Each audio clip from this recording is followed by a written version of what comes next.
Before we can deal with thoughts, we need to have at least a basic understanding of what they are and where they come from, what they consist of, and what the purpose of thought is. Yet, we rarely, if ever, examine these questions and simply take thought for granted as something necessary and permanent and a part of our being. Western psychology has traditionally relied on a mechanical or even a chemical model of thought, which seems, in their view, to be a byproduct of the physical body's activity. Of course, this does not explain where and how this happens or why. C.G. Jung explored the collective unconscious and posited that there is an external reality from which imagery, and thereby also thought, arises and enters into the individual. Various ancient Western philosophers believed that there was an ideal world where the idea resided, and it was from there that the forms and activities of the material world were created.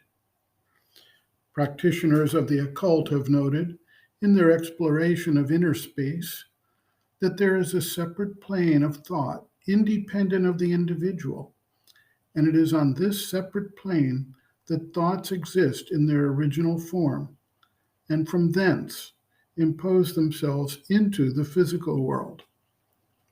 The Taittiriya Upanishad provides the experiential view of the rishis that there is a mental sheath or plane, and then a knowledge sheath or plane, which implies a universal and separate existence from which the individual incidents of thought arise and promulgate through individuals. The mother takes up this understanding as she explores what to do with persistent, obtrusive thoughts and how to excise them from gaining or holding any control over the individual's mental process. The mother notes, quote, "Thoughts are real entities which usually last until they are realized. Some people are obsessed by their thoughts.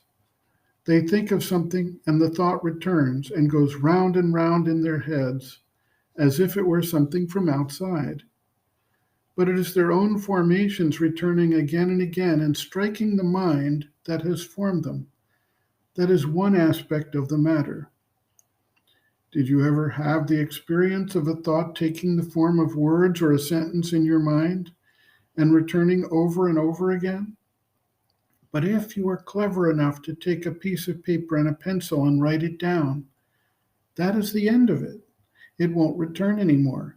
You have thrown it out of yourself. The thing has had its little satisfaction. It has manifested itself sufficiently, and it won't return. And there is something more interesting still. If you have a bad thought that annoys and disturbs you, write it down very attentively, very carefully, putting as much consciousness and will as you can. Then take the piece of paper and with concentration, tear it up with the will that the thought will be turn up in the same way. That is how you will get rid of it." End quote.